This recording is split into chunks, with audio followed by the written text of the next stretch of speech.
আসসালামু আলাইকুম। ক্যালেন্ডারের পাতায় আবারও ফিরে এলো রহমত, মাগফিরাত আর নাজাতের মাস, পবিত্র রমজান। আমাদের অনেকের কাছে রমজান মানেই হয়তো সারাদিন না খেয়ে থাকা কিংবা ইফতারে বাহারি আয়োজনের ধুম। কিন্তু আপনি কি জানেন রমজানের মূল উদ্দেশ্য আসলে কি? পবিত্র কোরআনে আল্লাহ পাক বলেছেন, হে মুমিনগণ, তোমাদের উপর রোজা ফরজ করা হয়েছে যেন তোমরা তাকওয়া বা খোদাভীতি অর্জন করতে পারো। অর্থাৎ রমজান শুধু পেটের উপবাস নয়, এটি মনের উপবাস এবং আত্মার পরিশুদ্ধির এক অনন্য প্রতিক্ষণ। একেবারে স্বল্প সময়ের ভিতরে আমরা রমজানের 3টি অত্যন্ত গুরুত্বপূর্ণ দিক নিয়ে কথা বলবো, যা আমাদের জীবন বদলে দিতে পারে। প্রথমত, তাকওয়া এবং আত্মসংযম। সারা বছর আমরা আমাদের ইচ্ছার গোলাম হয়ে চলি, কিন্তু রমজানে প্রচণ্ড পিপাসা থাকা সত্ত্বেও আমরা এক ফোঁটা পানিও পান করি না, কারণ আমরা জানি আমার আল্লাহ দেখছেন।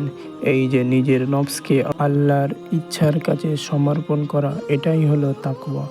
রমজান আমাদের শেখায় কিভাবে বছরের বাকি 11 মাস অন্যায় ও হারাম থেকে দূরে থাকতে হয়। ক্ষুধা ও তৃষ্ণা আমাদের মনে করিয়ে দেয় যারা হয়তো সমাজের সেই অভাবী মানুষগুলোর কথা, যারা হয়তো প্রায় আধপেটা খেয়ে থাকেন।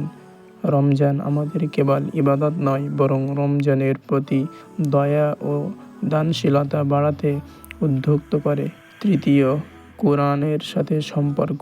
রমজান হলো কোরআন নাজিলের মাস। এ মাসে অন্তত একটিবার অর্থসহ কোরআন পড়ার চেষ্টা করুন, কারণ হেদায়েত ছাড়া এই রমজান কেবল না খেয়ে থাকা হবে। এই রমজান আপনার জীবনের শ্রেষ্ঠ রমজান বানাতে মাত্র 3টি ছোট অভ্যাস পরিবর্তনের চেষ্টা করুন। 1. অহেতুক কথা ও গীবত ত্যাগ করুন। মনে রাখবেন, মিথ্যা কথা ও মন্দ কাজ না ছাড়লে আল্লাহর কাছে আপনার উপবাসের কোনো মূল্য নেই। 2 নম্বর, সালাত ও তওবা। ফরজের পাশাপাশি অন্তত কয়েক রাকাত নফল ও তাহাজ্জুদ পড়ার অভ্যাস করুন। 3.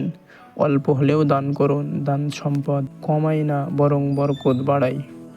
সুতরাং রমজান আসে আমাদের বদলে দিতে, আমাদের পাপগুলো ধুয়ে মুছে সাফ করে দিতে।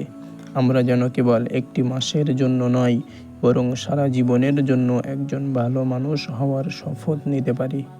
আল্লাহ আমাদের সবাইকে রমজানের প্রতিটি মুহূর্তকে কাজে লাগানোর তৌফিক দান করুক। আমিন। ভিডিওটি ভালো লাগলে শেয়ার করুন, সাবস্ক্রাইব করে পাশে থাকুন। আসসালামু আলাইকুম।